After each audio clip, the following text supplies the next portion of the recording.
Assalamualaikum warahmatullahi wabarakatuh. Alhamdulillah, ketemu lagi di pembelajaran tema 2, persatuan dalam perbedaan, subtema 1, rukun dalam perbedaan, pembelajaran 1. Sebelum kita mulai ke pembelajaran, marilah kita berdoa dulu agar pembelajaran kali ini kita mendapatkan ilmu yang bermanfaat. Berdoa dimulai. Berdoa selesai.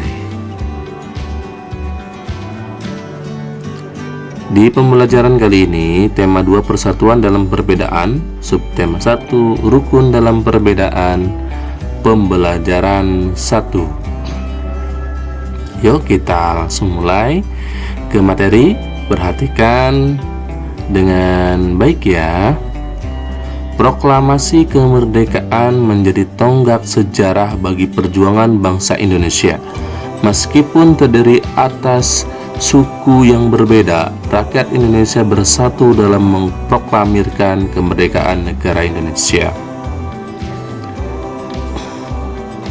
Setiap tanggal 17 Agustus, rakyat Indonesia selalu mendengar petugas upacara membacakan teks proklamasi. Sebagian rakyat juga bisa mendengarkan dari radio atau dari tempat lain. Teks proklamasi yang dibacakan memiliki sejarah bangsa Indonesia. Teks tersebut adalah teks proklamasi kemerdekaan negara Indonesia. Nah, sekarang Bapak akan memberikan contoh. Ini adalah catatan teks proklamasi ya, yaitu teks proklamasi adalah sebuah teks yang ditulis sebagai bukti kemerdekaan negara Indonesia yang diatasnamakan kepada bangsa Indonesia dan ditandatangani oleh Soekarno dan Muhammad Hatta. Ya, jadi Soekarno dan Muhammad Hatta itu adalah presiden dan wakil presiden pertama negara Indonesia. Nah, ini adalah contoh dari tanda tangan dan catatan dari teks proklamasi.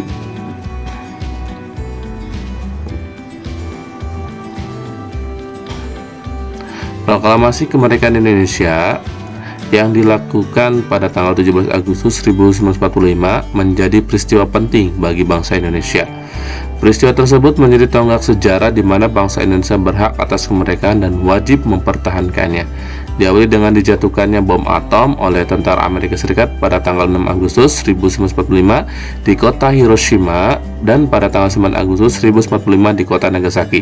Jepang akhirnya menyerah kepada tentara sekutu. Peristiwa ini dijadikan kesempatan oleh bangsa Indonesia untuk segera membebaskan diri dari penjajahan bangsa Jepang.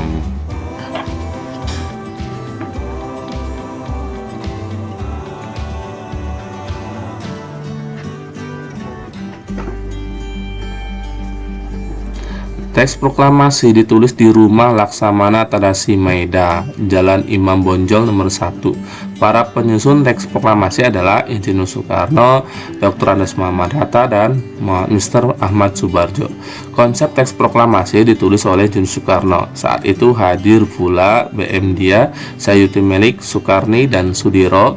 Soekarni mengusulkan agar yang menandatangani teks proklamasi itu adalah Insinyur Soekarno dan Dr. Andes Muhammad Hatta atas nama bangsa Indonesia.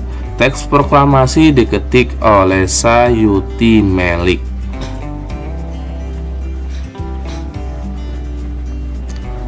Pagi harinya 17 Agustus 1945 di kediaman Soekarno, Jalan Pegangsaan Timur nomor 56, telah hadir antara lain Suwirjo, Wilovo, Gofar, Pringgodigdo, Tabrani, dan Trimurti. Acara dimulai pada pukul 10 dengan pembacaan proklamasi oleh Soekarno dan disambung pidato singkat tanpa teks, kemudian bendera merah putih yang telah dijahit oleh Ibu Fatmawati dikibarkan. Nah, ini adalah kalimat-kalimatannya yang ada pada teks bacaan tadi ya. Nah, kalau misalkan kalimatannya apa? Merupakan tonggak sejarah di mana bangsa Indonesia berhak atas kemerdekaan dan wajib mempertahankannya. Mengapa? Mengapa proklamasi kemerdekaan Indonesia? Karena menjadi kesempatan bagi bangsa Indonesia untuk segera membebaskan diri dari penjajahan bangsa Jepang. Siapa proklamasi kemerdekaan Indonesia? Jawabannya Insinyur Soekarno didampingi Dr. Andes Muhammad Hatta. Bagaimana proklamasi kemerdekaan Indonesia? Acara dimulai pada pukul 10 dengan pembacaan proklamasi oleh Soekarno, akan disambung pidato singkat tanpa teks, kemudian bendera merah putih yang telah dijahit oleh Ibu Fatmawati dikibarkan.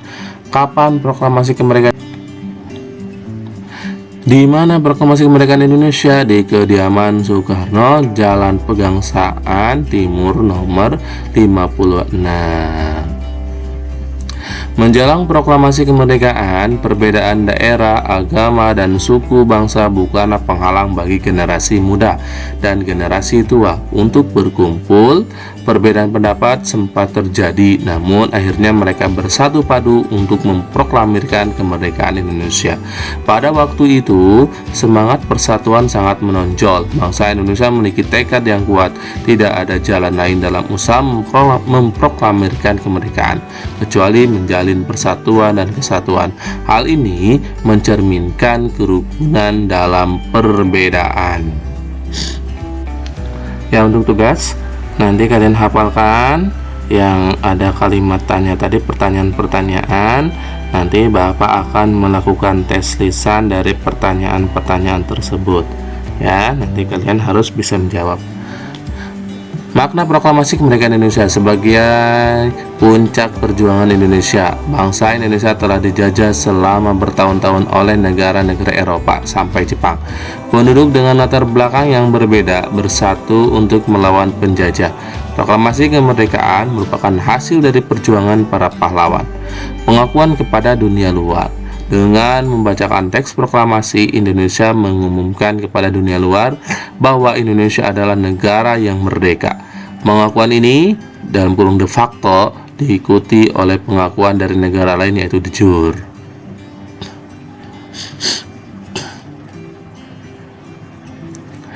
Menaikkan martabat bangsa.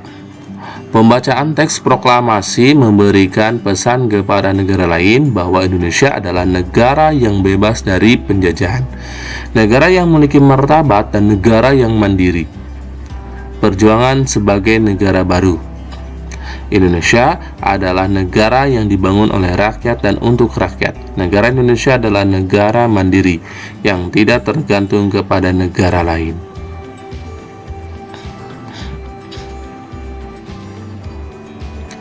Lima, tonggak sejarah negara Indonesia.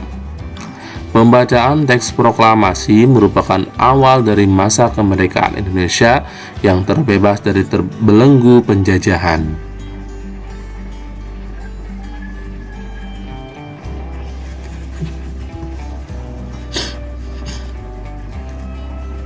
Ya, kalian tadi udah belajar tentang makna kemerdekaan Indonesia.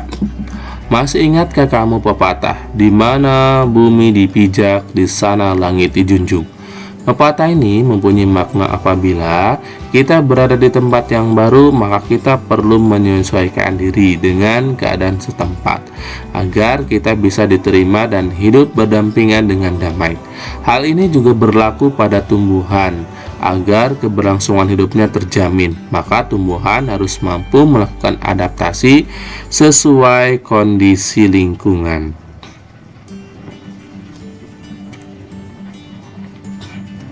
Bunga teratai. Nah, ini adalah gambar bunga teratai. Tanaman ini tumbuh di air. Agar dapat menyelesaikan diri, tanaman ini memiliki akar di bawah air. Tangkai daunnya tumbuh menjalar, sehingga daun teratai dapat mengapung di air. Daun teratai bundar dan lebar. Fungsinya adalah agar daun dapat menyerap cahaya matahari sebanyak-banyaknya. Hal ini akan berdampak saat penguapan air dan berfotosintesis. Daun teratai memiliki larutan yang bermanfaat bagi pembersih daun. Teratai memiliki batang dengan rongga di dalamnya. Rongga ini berfungsi untuk membawa oksigen ke batang dan akar. Meskipun akar berada di dalam air, akar masih tetap dapat bernapas.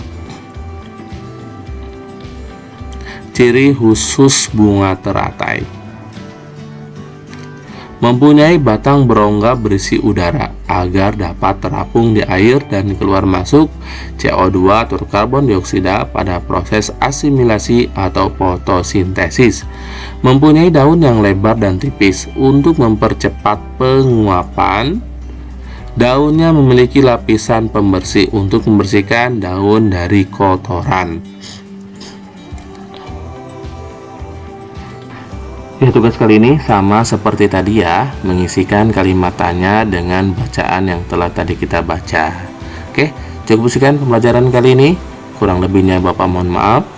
Wabillahi taufiq wal hidayah. Assalamualaikum warahmatullahi wabarakatuh.